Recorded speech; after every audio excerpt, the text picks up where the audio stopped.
Hey, you're listening to Fat and Greasy Citizens, a podcast about Shakespeare. I'm Fat. And I'm Greasy. Every week we do a deep dive into every act of every Shakespeare play ever written, mostly while drinking. More specifically, I'm Chuck. I'm a former English major and now a digital editor who cares a lot about Shakespeare. And I'm Gabe. Let's do it!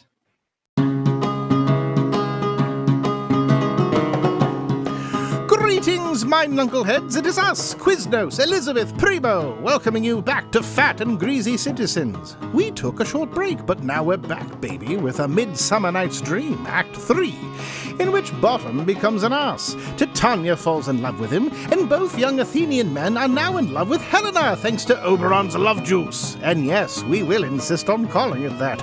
Does the audio drop out on occasion? You bet! Thanks, Spotify for podcasters, but it's free, so we shan't be too cross. Enjoy. I think that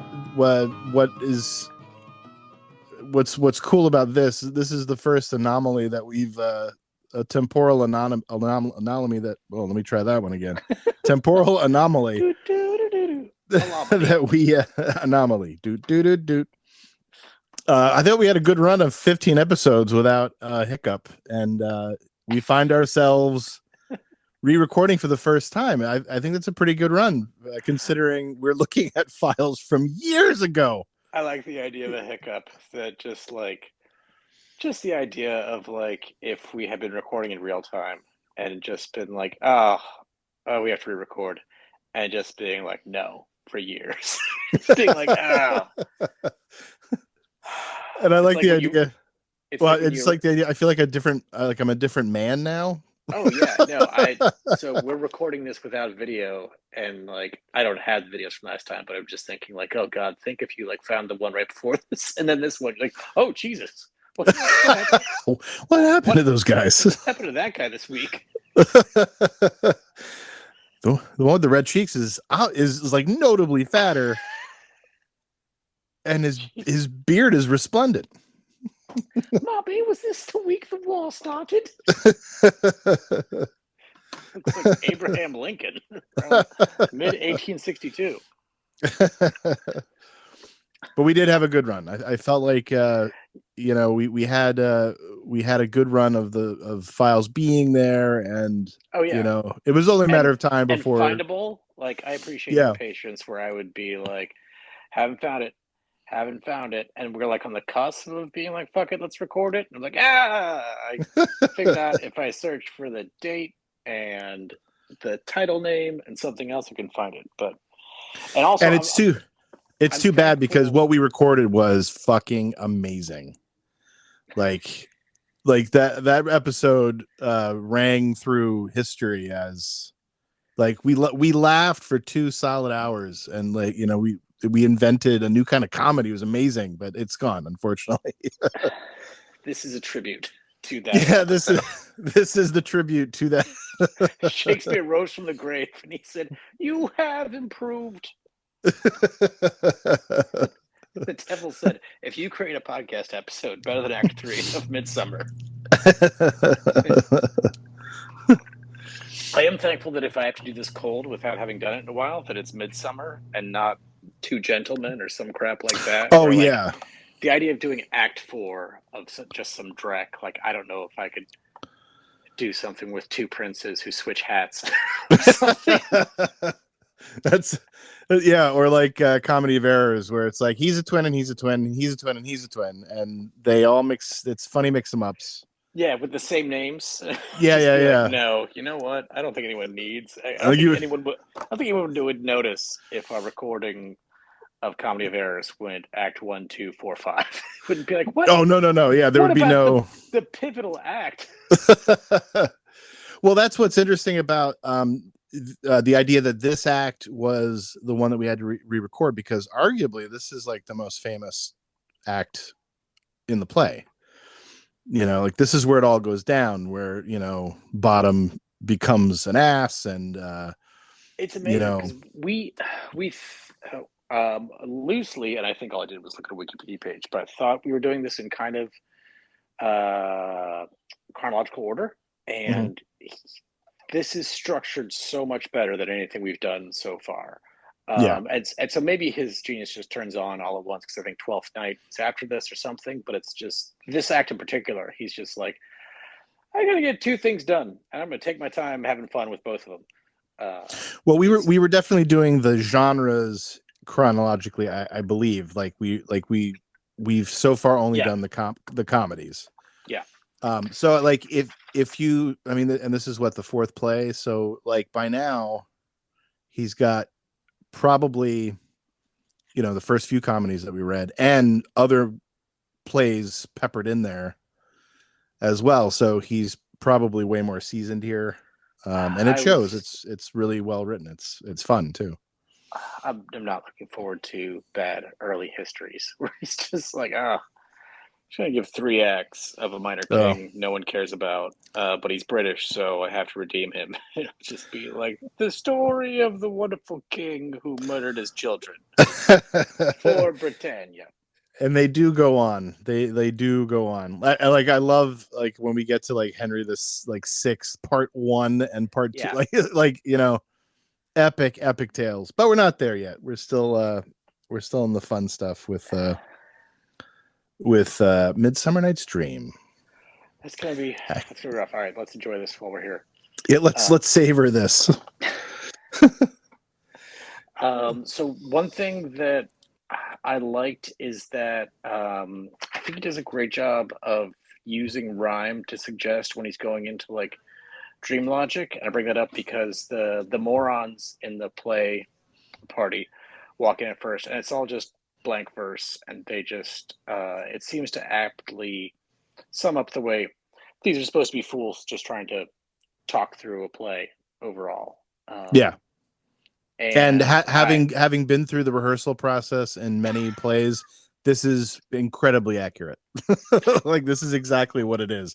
First of all, you got to find a space, and having acted in this New York City as long as I did, the idea that you had to go out into the woods to like find usable space is like, that's right on the nose. It's exactly what it is. Like you do it in like Washington Square Park, and you'd be like, all right, so that piss-soaked bench can be the car in the play, and that screaming homeless man, he can be the house. No, I think the piss-soaked bench is the ramparts. No, I have a vision here. Okay. But it's like every play that you do in the city, you had like spaces. It's such a premium that you have to be like, we're gonna do it on this rooftop. We're gonna rehearse on this rooftop. I had a friend who put his arm through a plate glass window during rehearsal once because we had to do it in like the quad of like, NYU, like some dining hall or something, and he fucking went through the plate glass window and sued the school on purpose. Or no, he was just in the middle of rehearsal. He was rehearsing something that required, and I think it was like a pretty like nonchalant. Yeah, it was a pretty casual thing he was doing, like just leaning up against. His arm went right through it, and he like severed a nerve or something like that. It was like a pretty serious thing, and he sued the NYU and won. Oh, that's good money. Yeah, and he got a settlement for a few thousands of dollars, and he bought a motorcycle. I love that. Where he's just like, how could you be so reckless to let me lean against this thing? Now let me get a motorcycle to use in New York City. And what's funny, like I think one of my other friends said, like, summed it up with this particular guy who's like, if he won buy something worth exactly $1 million with the money, but like it's just a complete like thoughtless waste. I got $40,000. I'm gonna buy. Like it's just like no, the logic is, but also something that's depreciating immediately. Like, my brain immediately went to like, you got to Brewster's Millions. It can't be something that gets better. And most things you buy with $10 are worthless, but most things you buy with $1 million are probably going to add up to something. But this guy, no. Sand left out in the weather. He's like, oh, geez. As soon as you drive that sand off the lot. Oh, Brewster's Millions. I haven't thought about that. Was it that really great scene where he buys a priceless stamp? Yeah. And then he mails something with it. Oh, that's a really funny idea. It's like, like you can't invest in anything because that's the name of the game. So just to buy a priceless stamp and then mail it is great. That's a great. Also, it's like a thought experiment that I can just go back to on a long drive or something and be like, all right, here's how I do it. First yeah. It's just a fun premise. Yeah. Yeah. So I've never put on a play where someone puts their arm through a plate glass window or anything else, but Bottom's talking here about, or trying to like lead the group and talk through like how to not scare the ladies, reminds me of film podcasters who like always want to say like, not so much criticize like the movie, but say like, this wasn't a good idea. If this is supposed to be a family film, then why are you doing this or that? And it's like, it just strikes me as very a good portrait of amateur criticism, where it's like, okay, we're stuck with this play, but who could foresee there's going to be ladies here? So what can we do? Yeah. And it's also rooted in a complete misunderstanding of the suspension of disbelief. like they don't like just the whole idea of like, well, is going to be a lion on stage, so he should probably like his face should be visible in the mask so that he can go to the ladies and be like, yeah, I'm not actually a lion. Like complete lack of understanding of how plays work. Well, it's going to be Moonlight, so what are we going to do? Well, we should have somebody dressed like Moonlight with a fucking sign that says Moonlight. Like they just don't. Complete misunderstanding of how it works. And I like that it's instead of being meta the way the play within a play in Hamlet is, it's meta in a way like, we're going to say this is dumb. Yeah, so it's dumb to imagine when you say a guy's head's going to stick out of the neck of a lion, that sounds dumb. But in a lot of productions, 5 minutes from now, you're going to see Bottom's head sticking out of the neck of a donkey. So like, it's just like, oh, imagine how dumb it is to think that a man could possibly be confused with a lion. And then the guy's going to walk on screen with the same body and just a stupid donkey hat on. And I think it's a great joke on the production to be like, look at these morons. This is all they could think of. Hey, look at me. I'm Donkey Man. That's the joke. The joke is I'm a donkey. Like, I like it. It's not taking itself too seriously. I didn't even think of it that way. That's really great that it's a comment on what's about to happen. That's very funny. Yeah. And I also like, so again, like to your point about someone has to be the alpha who says this is what the piss state bench is going to be. I like that just in order to get things done, someone has to like be directing it. And I feel like, what is it? Is it like half Bottom and half? Is it Quince the person that gets stuff done? I think Quince is supposed to be the director. Yeah. Like in the first scene with them, Quince, and that was one of my questions is like, why is Quince entertaining this shit? Like Bottom's like in the first scene, it seemed like Quince had things under control with Bottom. Like, okay, you're gonna play this thing, let's not go crazy. Yeah. And now he's just indulging. Like Bottom's like out of control now. Like the part has clearly gone to his head and all that stuff. But Quince seems to have taken a back seat now. Like he's he's like, you want to direct it, you direct it. I don't know. I've been in that meeting. Like the goal is just to get to like, let's get to I would need to make decisions about 5 of these things. So if someone has a solution, then fine. Like my goal is to write down on paper, Moonlight solution, wall solution. So I identify with Quince, the defeated alleged meeting leader. When Bottom's like, listen, I'll just explain it. She's like, yeah, okay, cool. We'll explain it. All right, cool. Moving on. And that's the thing is like these guys aren't professionals. Like, the group name is they're traditionally called the Mechanicals. They're just like there's a bunch of, it's like going down to the Union House and picking out 5 guys to put on a play. Hey, like, you want to put on a show? Well, what you mean, like make believe? Yeah, I'll be there. Yeah, what do you want me to do? a lover of Thisbe. Yeah, like it's like they're not professionals, which is clear, obviously. But what's interesting is that they're referred to as the clowns in this scene. Which the first time around they weren't referenced as the clowns. They were just I don't even think they were called mechanicals. They were just called like workers or something. You know what? But now they're officially the clowns here. If you're going with the clowns or the mechanicals or the guys from the local union or whatever, I really like it if one of the guys was just like, you could tell he wanted to play. Is Thisbe the lady part? Yeah. Yes. It's just like, oh, great, we're gonna act. I'm Paramus. All right, I was kind of thinking I'd be Thisbe, but yeah, that's fine. Okay. I mean, I just think I'd look good in a wig. I could speak sweetly to Paramus, but that's fine. That's fine. No, you're in charge. Okay, fine. I just wanted to be a lady. I wanted to be a pretty girl. I'm going to Paramus on Wednesday. I have to pick up Vinny's aunt there. We're going. No, not Paramus, New Jersey, you idiot. I'm playing the entire city of Paramus. Wow, this is a big to do. Whoa. I'm gonna go interview some people. Going to Paramus. Okay, all right. So I gotta get in character as Paramus. All right, so I'm just off the bridge. It's like a nightmare. It's like an absolute nightmare to figure out. You missed the off ramp to Fort Lee. You're not getting anywhere. So okay, so what am I? I got like Jersey Mike's in me. What am I? I think we should rename Thisbe Parsippany Whippany.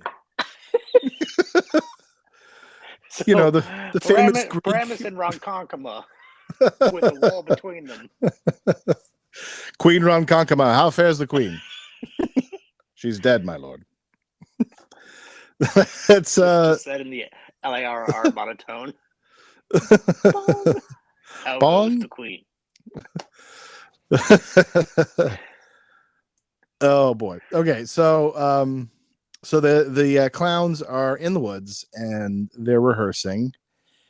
And of course there's a Jew line thrown in there for, because Shakespeare can't help himself. Yeah, take a drink. If you're playing at home, waiting for some anti-Semitic speech, it's in there. In the fake play, in the play that the mechanicals are rehearsing. Now, one of them is referred to as a lovely Jew. Yeah, in my note, I think it said that it was short for something not awful. Maybe it was Jewel. Let me see.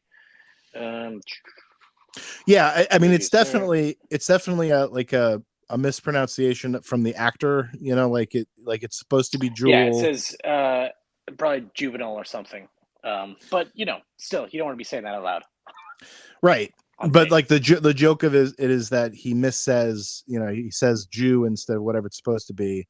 And of course, oh, gotcha. So the joke is this guy thinks there's such a thing as a lovely. Oh, yeah. All right. Like he's supposed to say, the lovely Jewel, this woman is lovely Jewel, and says Jew instead. And it gets a huge laugh because what could be less appealing again to a Shakespearean audience? But so just imagine that joke. Imagine someone saying it on stage in 1583. And then just picture the men and the women in the audience. The teeth going out at 30-degree angles. They've never washed themselves. Both genders having hair come out of their ears. Just they love it. He thought another religion could be attractive. Oh, that's good. They love it. Take a typical Larry the Cable Guy audience and then transport it to the 1500s, and that they'd love it. They're on the floor with this line. Yeah, no, imagine a camera facing Chicago audience for a Dice concert in 1988. Just oh god, there it is, the master race. Lovely Jew, gush gush gush. Oh, Thisbe's a Jew. Oh wait, it's Thisbe's speech, so she's probably talking about Paramus. Oh, anyway, somebody's a lovely Jew in it. Dice could do a really good 3 minutes about the wall. Like that's the stuff. Like is a wall. So this guy walks up to me, and I say, "Why don't you just plaster yourself all over?" When you imagine what they're trying to pull off here, like, do you picture like a guy wearing a sheet with his arms out, or what do you picture the stage direction that they're given to walls? Well, having done it in high school, I remember it was literally because the joke is they have no concept of how to do a play, so they're spelling everything out. So we had a person, I believe it was a sheet actually, and they held their hand up in a V, being the chink in the wall that through which the lovers are supposed to speak. Yeah. And that's another thing Dice could have gone crazy on, the chink in the wall, and then that would have been fucking 20 minutes of that. You're the best, Dice. I know it. so they're rehearsing this play, and then Puck happens upon them. Oberon's assistant, or side, henchman. A fairy like aide, and he happens upon them and sees that he's like, these guys suck. Yeah, like he's already put Titania asleep, and Oberon's whole plan was like, we'll put her to sleep, and then we'll give her that love potion, and when she wakes up, I want her to fall asleep. I want her to fall in love with the first thing she sees, and make sure it's somebody or something that is grotesque, like it's awful, because that's the joke, and we'll all laugh about it. And she'll give me my little Indian boy back, which again, like, I don't even want to get into that. So he sees Bottom, and I think what's funny is that, like, he sees Bottom, is like, oh, there's the guy, like that's this idiot is perfect for this thing. But like the idea to go that second step and to take him away real quick and then turn him into a donkey, have a donkey head, is like, again, that dreamlike quality that you referred to before. Like it's just that extra step that it didn't have to do that. Like this plot didn't have to do it. Bottom is clearly the biggest schmuck on the stage. He's clearly not the type of person that, I don't know if Titania is a demigod or just a queen at this point, but like either way, like clearly below her station. And yeah, like it's like a nightmare that she'll remember, where it's just like, yeah, no, I had this dream that like I was married to a donkey and I was just in love with him, and so yeah. But I agree. Like none of the comedy on the page, at least, comes from him having a donkey head one way or the other. Right. And he walks back except for the few lines of ass jokes that he gets out of it. You're looking at an ass yourself, haha. Him not knowing that he's an ass. Yeah. And also I think from Bottom's point of view, like everyone's talking about getting the lines, everyone's struggling to get the lines right, and then like the moment you get the lines right, a minotaur walks out. Again, seems like dream logic, like we're explaining to someone, like we had just about nailed it down and everyone was braiding each other, and then Bottom came out, but instead of Bottom is the boss at work or your coworker that you hate, and you're like, but instead of it being him, he was a minotaur. And we all ran away screaming, and then that was the end of the dream. Like, that just holds together. If you were explaining that to your friend, then okay, so I think you don't like your coworker. Would be the that's the great thing, is that then there's like this mad scramble as the mechanicals in terror are run away from him. It in turn scares Bottom, which I think is very funny too, because it really is kind of like, you're freaking me out, guys. Like, and then they're gone. And then I love that he sings to himself then, when they're gone, he's just alone in the fucking dark woods. So like he starts singing a song, because I think I might do the same thing. Well, I also love it because I think to me, it reinforces how arrogant he is. Like, I think he just loves the sound of his own voice. And so, like him, I just think he has a boundless confidence. And so for him to be let alone, it's just like, you know what, at any moment he thinks his voice is the most beautiful thing. So I think to some degree Tanya almost sees him the way he sees himself. Because he's not surprised at all when she falls in love with him.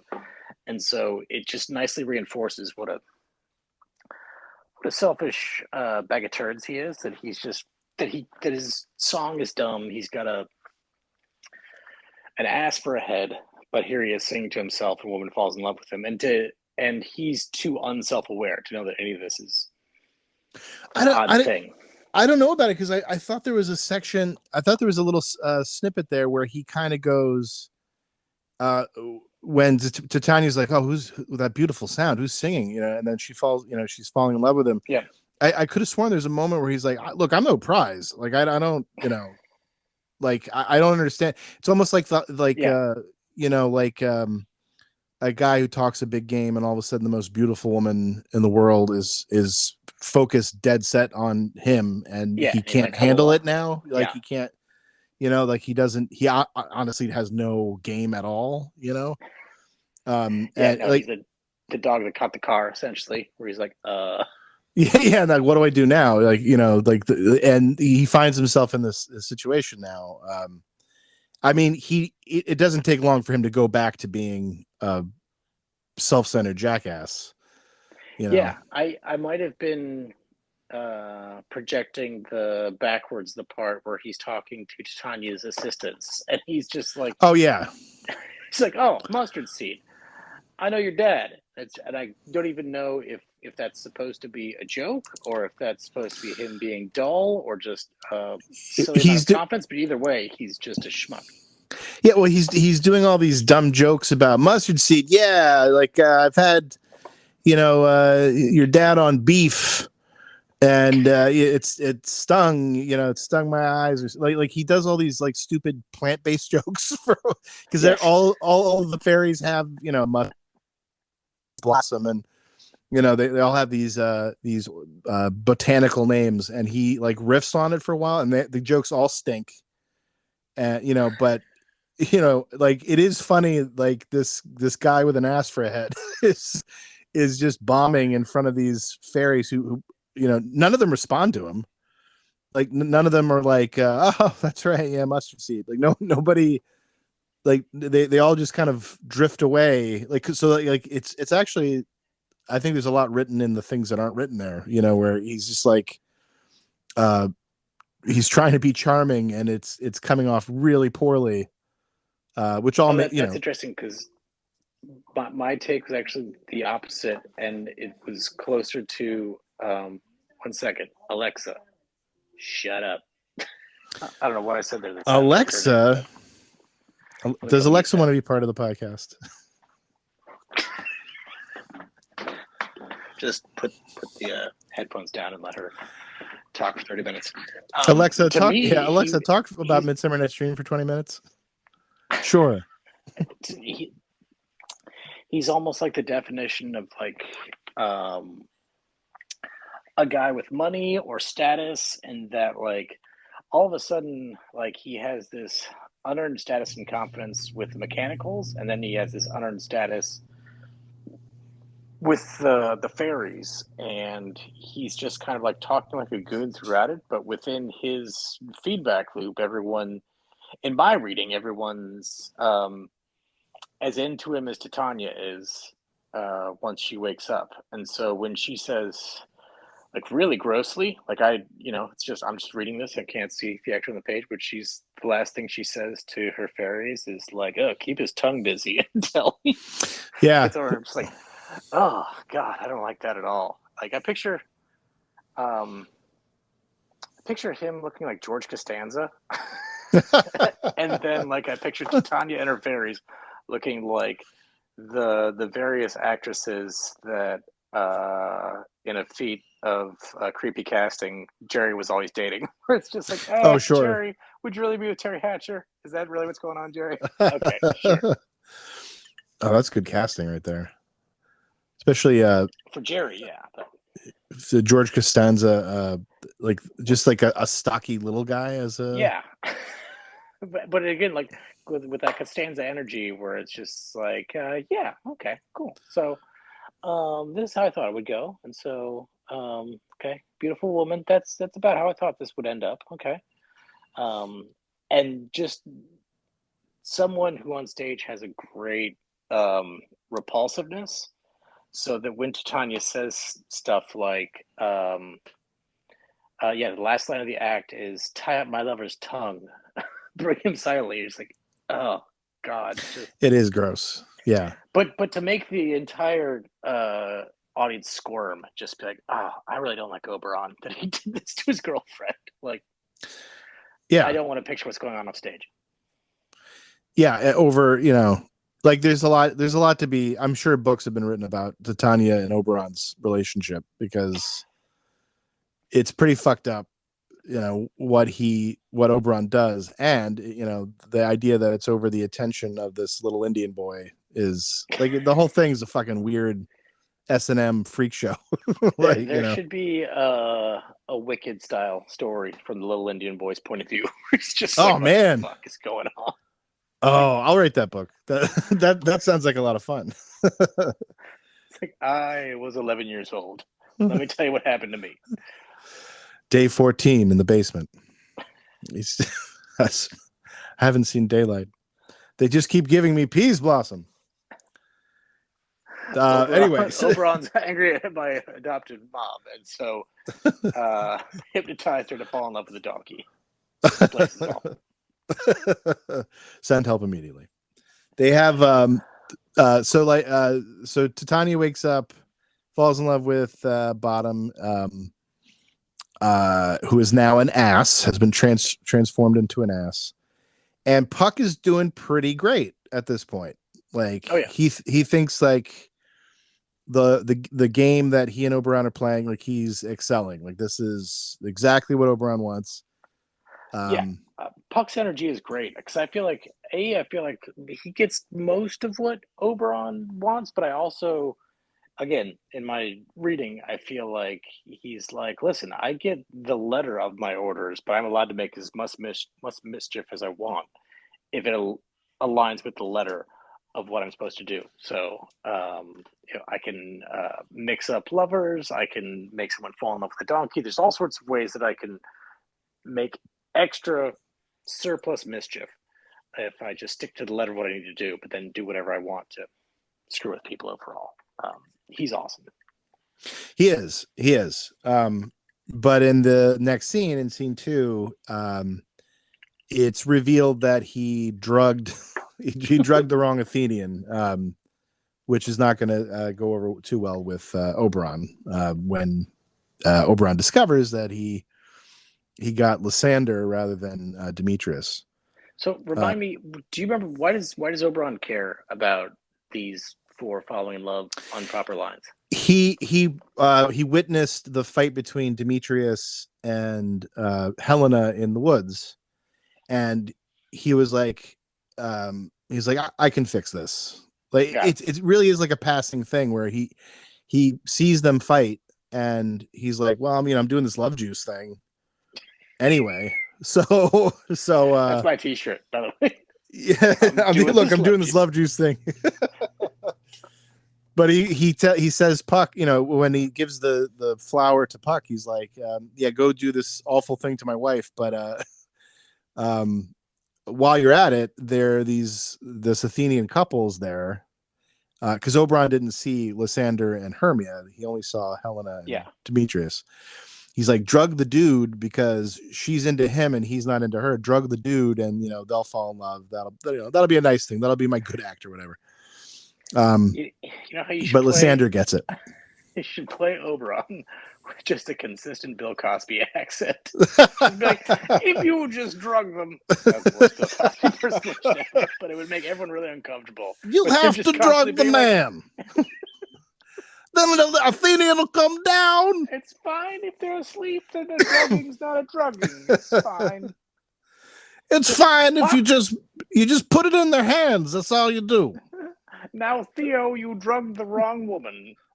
That's not okay. Actually, what am I saying? It's fine.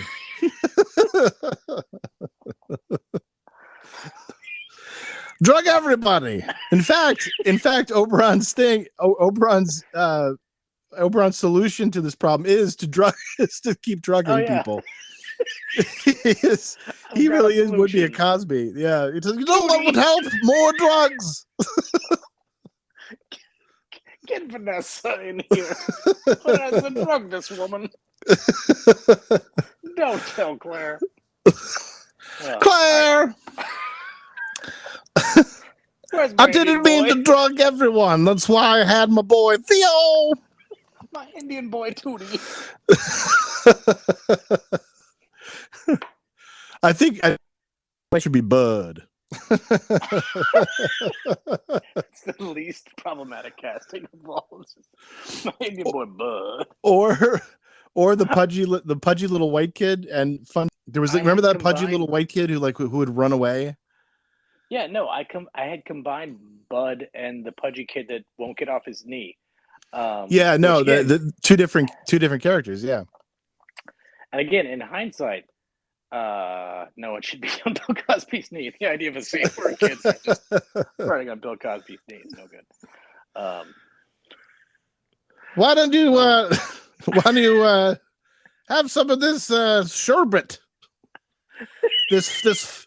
It's the funniest tasting sherbet you've ever had, but put it in your mouth and see what happens. No. Just imagine everyone passed out on stage and him just be like, "I've drugged them all." End scene. What fools these mortals be! You say, Zip zap. Zip zap zap, you're now on the floor, stupid. I've got a donkey for you to fall in love with. Okay, that's enough. No, because I'm literally in Oberon's first line, and I can't actually. Do you have act scene 2 in front of you? It's in one of these tabs. Okay.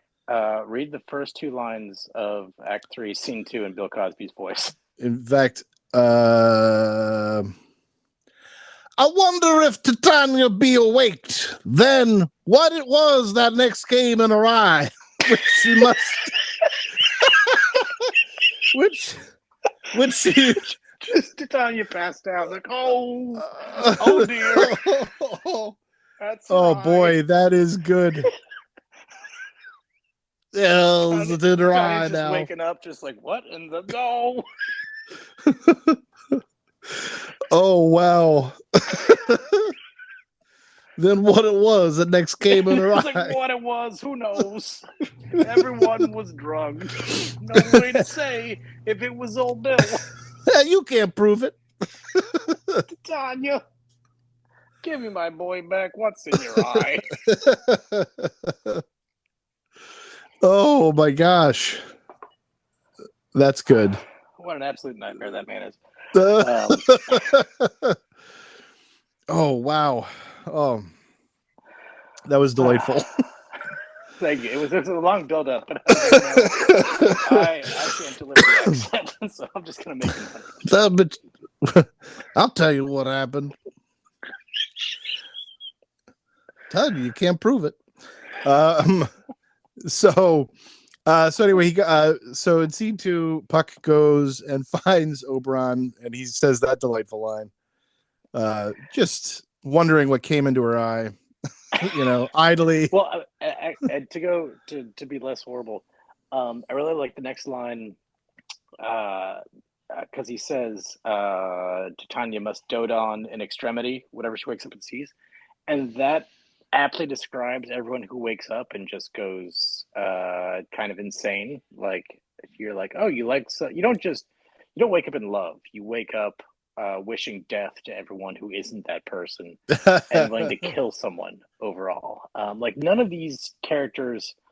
So Helena never seems like she's in love. She just seems like a crazy person who's obsessed with a person. And they all seem to, or at least the 2 other guys, seem to get infected with that type of love.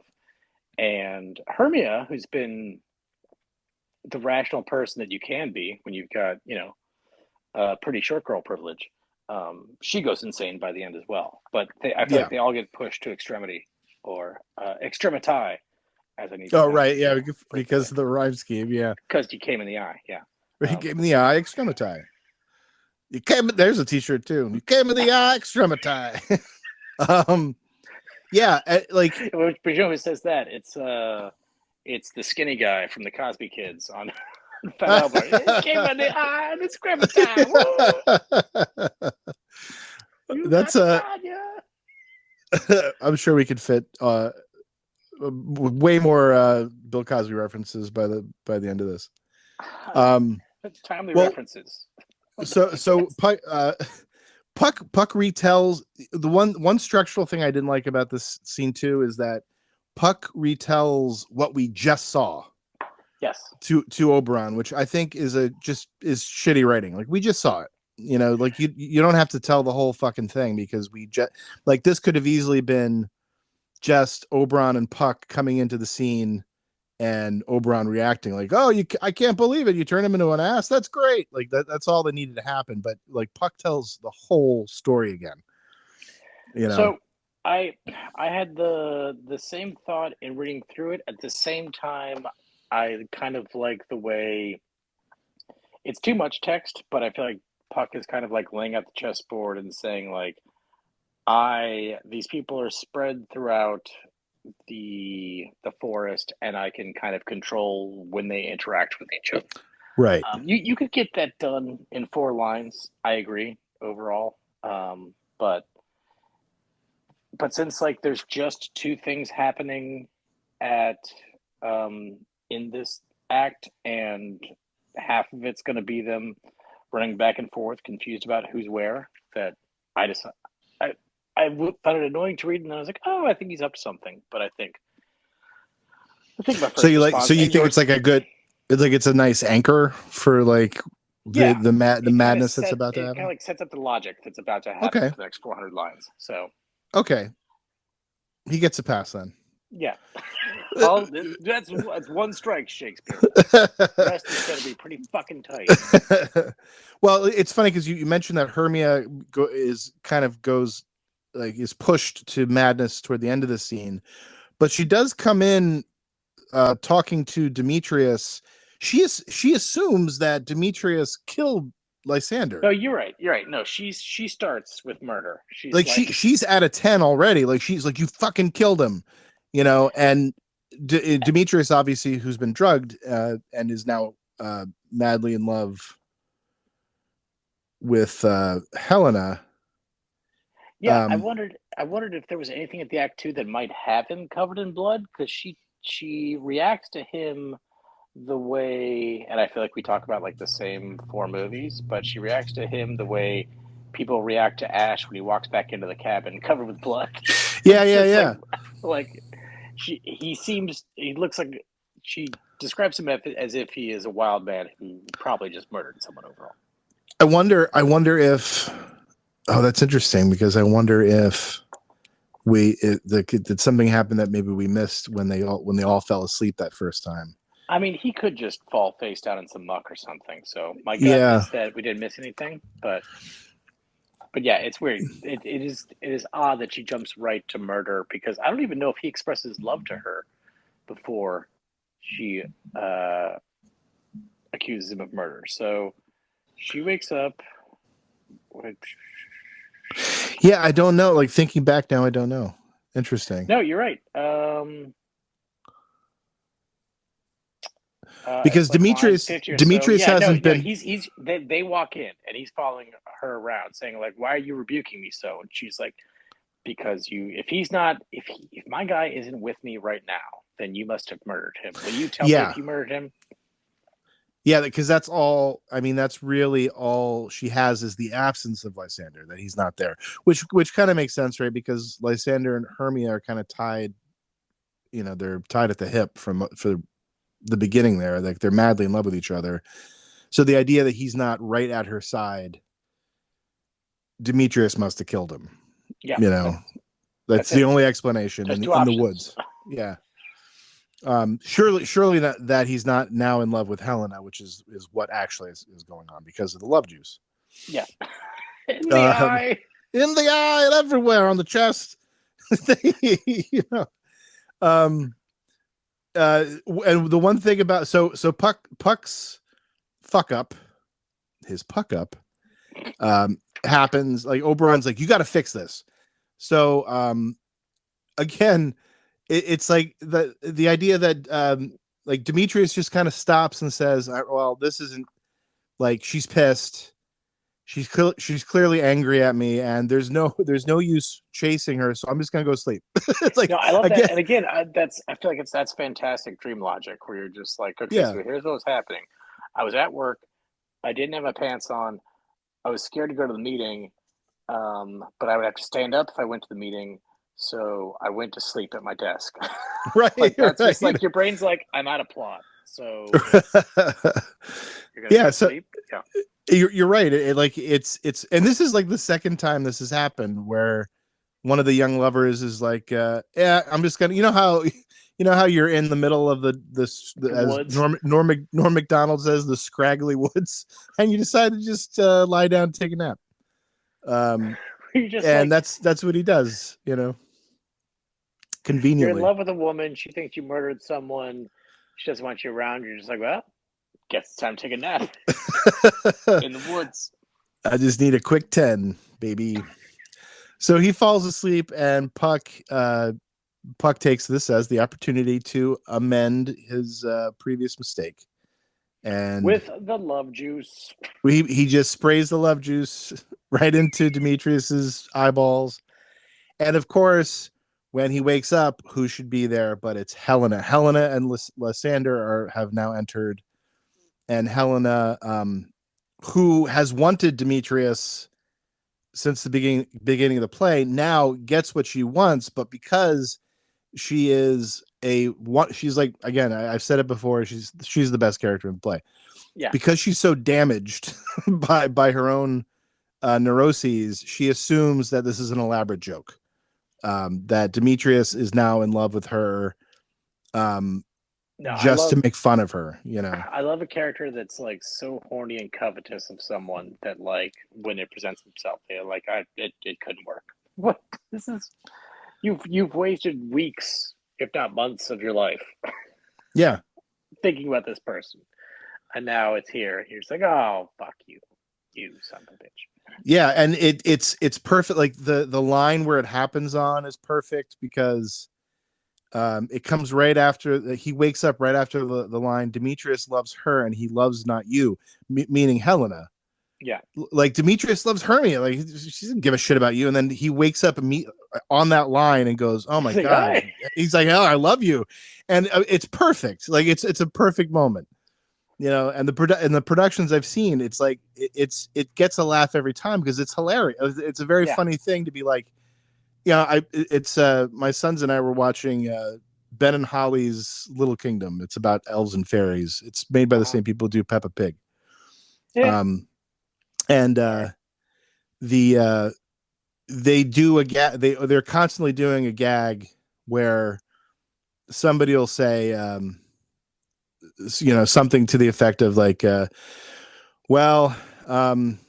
I'm certainly happy that I'll never see, you know, elves or fairies again. And then an elf and fairy will invariably come on in some way and say, hey, what's up? And then like leave, you know, like these grown, like the grown humans, like the humans in it are constantly saying something. And then it's immediately contradicted in the next scene or, you know, the next moment. And that's what this reminds me of. It's like, well, you know, Demetrius loves Hermia. That gives nothing, you know, gives less than a shit about you. And then he wakes up and it's like, Helena, I love you. It's perfect timing. Like it's a really great moment and it always gets a laugh. It's very funny. I also like that we've talked about in earlier plays how when dudes are in love with a gal, they'll be like, she's so fucking modest. And sometimes they'll be like, she's so fucking white. But here, at least what's on the page seems like in on the joke because he wakes up in line 141. He's like, look at her. Oh, she's got that pure congealed white. It's just like, oh, she is milk that's been left out. That's the kind of white I like. And so it makes it sound like Helena is actually kind of gross, and it's silly to think of anyone in love with her, and you can see why she reacts the way she does, because she just wakes up and she's like, "Oh, baby, you are lumpy and white." That's that. And then it says right after that, he says that he's talking about her. He's like, that pure congealed white, high Taurus is snow, and apparently Taurus is some mountain in Turkey. But to me, Taurus just means like, what is it, a bull? And so I don't know, a bull snow again, like not the most complimentary thing to say about a feminine person. So yeah, and then like converse, they lay into Hermia with black and brown comments that she's black and brown. Yeah, away you Ethiop. So immediately they're like, oh, you know, Helena, you're so white, and you get out of here, you brown, you brown idiot. Like it's very funny. Again, you could do a small side story of just a Turkish person in the crowd being like, "What the fuck? Hey, what the fuck? Hey, what the fuck?" That's the third reference to specifically Turkish people. What the hell is going on here? Starting to feel targeted. There's like 4 Turkish people in Elizabeth in England, and quite frankly, I'm sick of it. Yeah, it seems like Shakespeare. It seems like Shakespeare like read. Like he'd read a little bit about a country and then be like, got it. And then would write a play. Like he's like, read a little bit about Italy. Got it. I'm going to write my next 3 plays will happen in Italy. And it's like, but how much do you know about Italy? I know some town names. And then like, it's just everyone takes boats everywhere, right? Everywhere. Boats and horses. There's like 3 names, boats everywhere. Yeah, I got it. Away you Ethiop, says he. And a tawny tartar. Tawny tartar, which again seems A, redundant, seems like the name of the actress from the Whitesnake video. So Tawny, what was her name? Tawny Katane. Tawny Katane, yes. Seems like a possibly tartar name. I don't know. I haven't thought about that person in a long time. Tawny might have Katane. gone MAGA. That doesn't surprise me. Yeah. No, not at all. That tracks. Yeah. That's the natural trajectory of her life. Whitesnake video. The girl from the Cherry Pie video. There on January 6th. Like, what's up, guys? We're going in. Or that comments are like, "This is why you're still my cherry pie." Crap on her desk. That was like the guy from Mr. Show who showed up on the. Yeah. You can kind of tell. You kind of see in the sketches. He kind of played similar things. Disappointed, not surprised. Yeah. Yeah. So Demetrius wakes up, falls in love with Helena. Helena is now convinced that everybody, including her friend Hermia, are against her. Like this whole thing's a joke. They're making fun of her. And then she goes in. Then she starts going into the. I don't know how I would play it. I've seen it played both ways, where the short jokes are just the way Hermia takes them. Yeah. Or if Helena's actually making short jokes because she's pissed off and hurt. I think I like Helena doing short jokes on purpose. And I think maybe the second time. I feel like the first time Hermia's reaching, but I feel like by the second or third time, it's just like, Helena. Oh, yeah. Like she strikes a nerve and then, mistakenly strikes a nerve. I think Helena's always wanted to give it to Hermia. And now she's like, oh, well, okay. Then. And also it's, again, like, it's such an odd, random insult. And I like that Hermia's just like, she bewitched them with her tallness. Like, just things that don't make sense. Like, I find that adorable when it's just like, oh, I can't compete with her. He's been in love with me for months, but she just roped him in with her tall ways. Well, and as you say, like the way they describe her, kind of lumpy and white, like she doesn't have much going on other than being tall, maybe. So, it's like, or taller, maybe not necessarily tall, but just the idea of like, that's what it was. That's what got him, her tallness. That and we saw this in another play, but like the crescendo, the argument is when I think when someone calls someone else a juggler. Like that is all right. I don't think I wrote down my note exactly right, but I think they call each other a juggler back and forth, and like that's the worst thing that you can call someone in Shakespeare's estimation. Did you see a note on that and why that might have been? Because I remember the line, I was but listening to our older podcasts and it came up.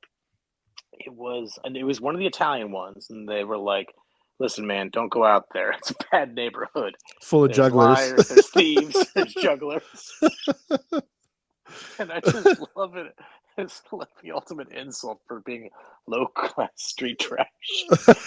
You pick up multiple things and throw them in a circle. You fucking animal. Get out of here. No one wants to marry you. They all know you juggled. Oh yeah, okay. Line 282, Hermia. So Lysander's like, no, listen, I don't know what to do. That like I hate you. I love Helena. And Hermes says, "Oh me, you juggler, you canker blossom." Oh yeah. I don't know. It's like when people name their dog's Crab. I just love it. Just like getting so angry. Like, you can't get the words out. Like, you fucking juggler. Well, I'm sure what I'm saying. I'm sure there's some kind of scholarship out there about the plight of jugglers in yes. Elizabethan England. The lowest people in English society. And of course, below the unwashed were the jugglers. Tommy went to trade school and it was all going well, and then he started drinking, and swear to God, I saw him 2 weeks ago. What? Juggling? No, he was juggling. Oh God, Jesus. Not Tommy. Tommy, come on, he was. I thought he had it all together. I swear to God, man, I saw him juggling. A guy, his dad walked in. Dad walks in with a box of balls. He's like, "Who taught you to do this stuff? You all right? I learned it from watching you." He knows I juggled. What kind of dad am I? Jesus. Don't you lie to me. There are balls all over this place. Balls all over the goddamn floor over here, you juggler. He says he's not juggling. Who taught you how to do this? See his balls underneath his coat. Fucking liar. Juggler. He's a juggler. That makes me laugh. Thank you for joining me and just being fucking delighted with it. Well, it's funny. It like the dog, the crab. The dog is named Crab. Like, it's one of those things where, as I read it, like, it didn't. I think things that are absurd sometimes go over my head a little bit, or like things that don't register as obviously funny sometimes. Like to call somebody a juggler is hilarious. Yeah, but like I think my brain couldn't process it. Like, it's like, what does that even mean? So like to me it's like on. It's like you're trying to take in this Elizabethan scene, and like it just feels like a line from Space Goes Coast to Coast. It's just like, all of a sudden it's universal, and you're like, that's good shit. Hermia calling Helena a juggler. That's what it's all about, baby. You juggler. I also like when so Helena is calling Hermia short, and then Hermia calls Helena a painted maypole, which is just a great insult for a skinny bitch. That is just fantastic. Like,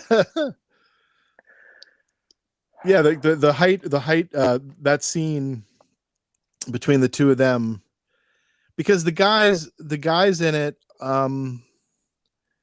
kind of don't really enter into it really. It's mostly Helena versus Hermia. These two have like good. They're getting good licks in. These two guys like, I'll kill you twice. Yeah, I'll kill myself. Yeah, and that's it's funny because then like they're so pissed at each other. They have that line about now I guess we're going back into the woods for whatever reason. Like Lysander and Demetrius are like, I'm gonna be on you like white on rice, man. I'm like right next to you, man. which I guess makes Oberon's plan seem less dumb, because I thought it was dumb. Like the Oberon's like Puck, create a fog and they'll get all confused and fall asleep again. Like, it's just dumb. But I guess it makes more sense because they are like Demetrius and Lysander are about to kill each other. Yeah.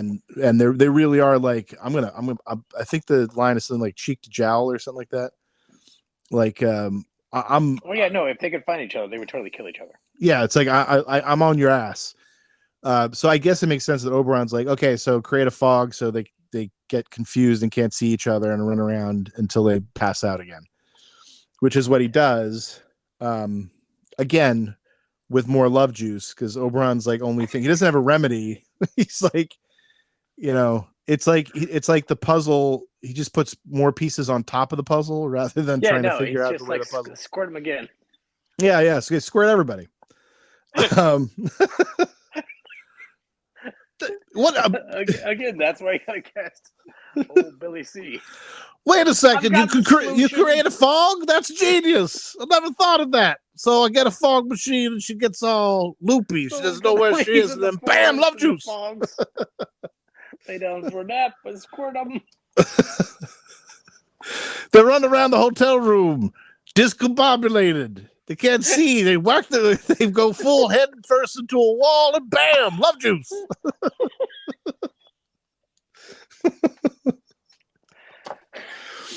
Oh, I wonder if Bill Cosby was ever approached to play Oberon.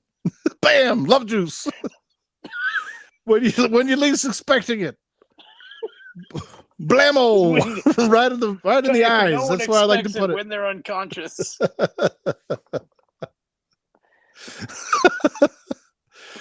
That's the key, you see, to the love juice. They have to be completely out cold. They cannot be aware of anything that you're doing. These people about to murder each other. Must be bringing the fog in and the love juice. All right. Mr. Cosby, this is the third fog machine that you've... Look, I go through a lot of them. I just like fog. What am I gonna? This woman wakes up. Where the fuck am I? Fucking my fog machine. Fog machine. Love juice. Fuck. You've messed up again. That's where he was getting. Cosby was a huge fan of Midsummer Night's Dream. Yeah. He loved it. He's like, this is great. I don't see the problem.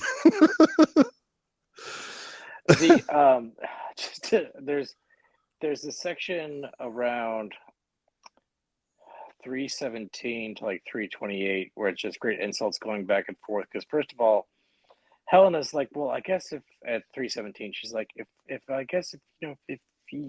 everyone here's gonna make fun of me, I'll just go. And Hermia's like, bitch, go. Who's waiting on you?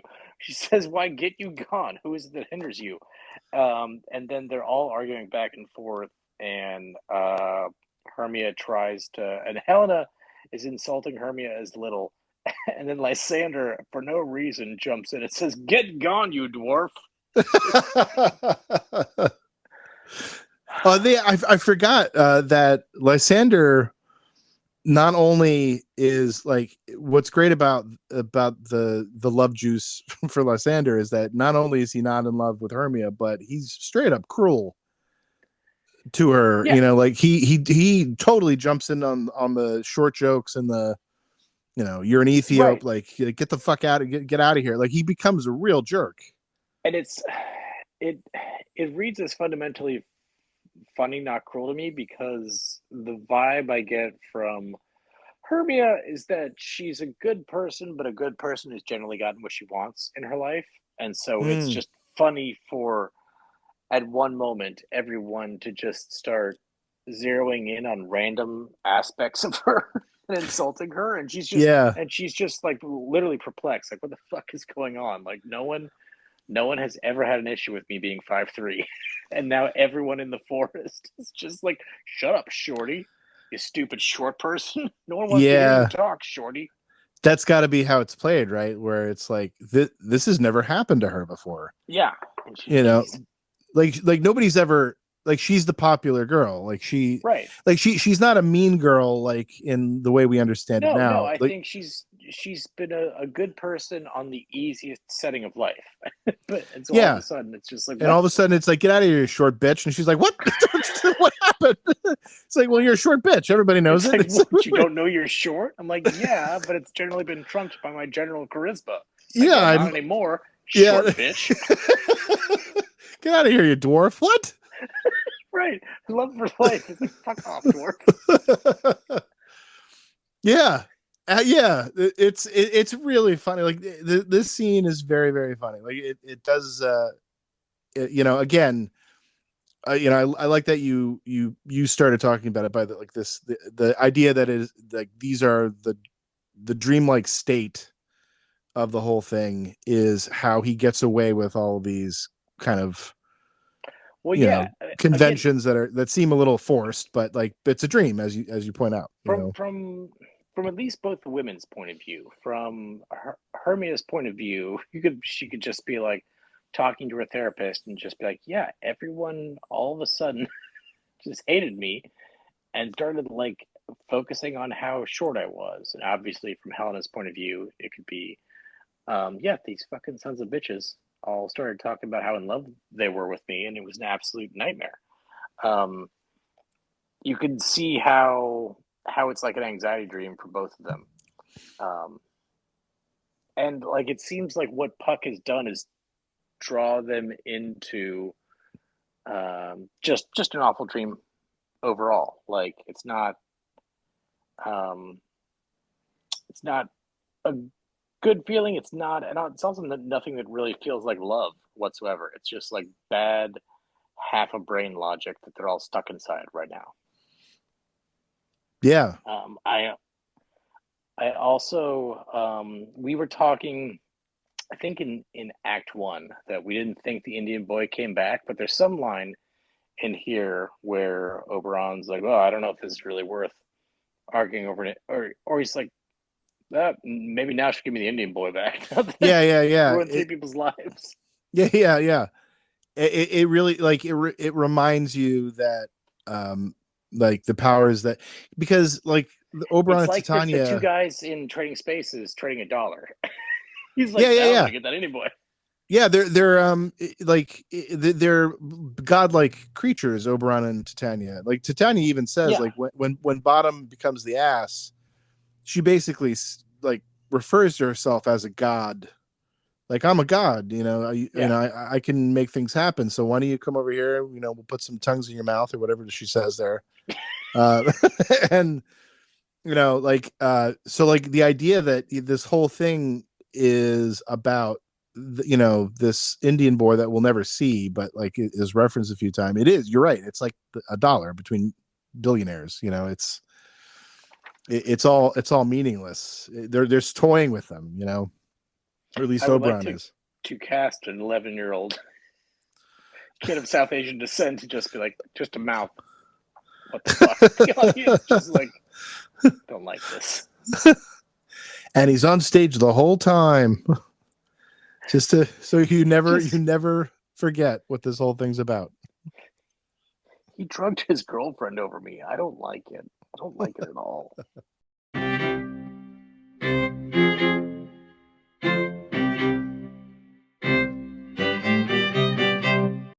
No. If there's a moral to the story, to this particular act, is please don't drug people to get back at your spouse,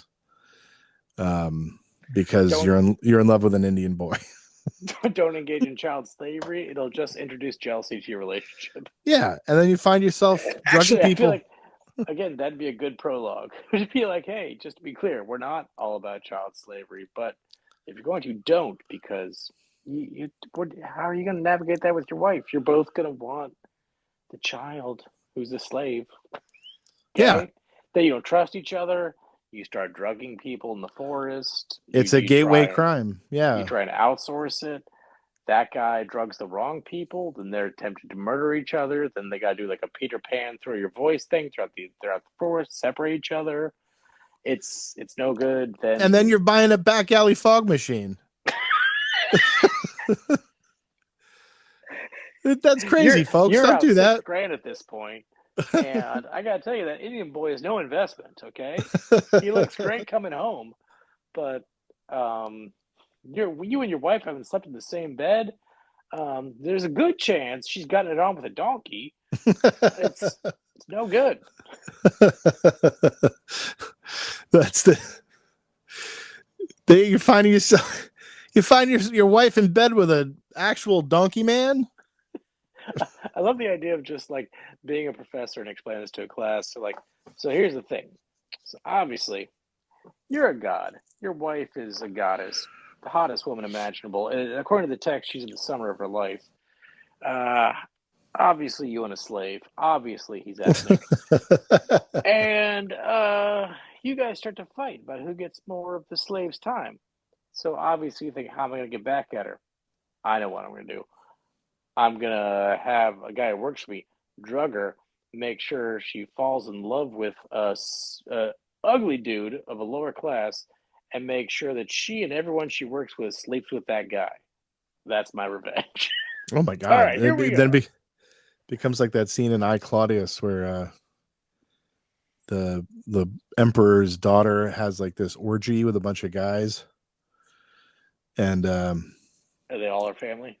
It just seems like Greek, but I don't know. No, I think they're just random dudes, and then but like it's heavily implied that that's what happened. Like they all banged her, and it cuts to the scene. The banging is heavily implied, but it cuts to the scene of the emperor. I think it might be Brian Blessed actually, walking down like this lineup of guys who are looking mortified because the emperor knows that they all screwed his daughter. And he's just going down the line, looking at them, going, "And you?" And like they nod a little bit. And then he goes to the next one, "And you?" And he nods a little bit. Like it's just this terrifying lineup of spare dicks who like just. It'd be funny, like, "Oh yeah, yes, I did." To quote Shakespeare, I came in a ride. I said, "Hey buck, hey buck. Get the mist." I think there's your teacher. I think this podcast is the only thing keeping dice alive. It's a cultural item. No one else is like, you know what needs to stay in the culture. I want to. I really want to see that T-shirt. To quote Shakespeare, "I came in her eye." Fat and greasy citizens.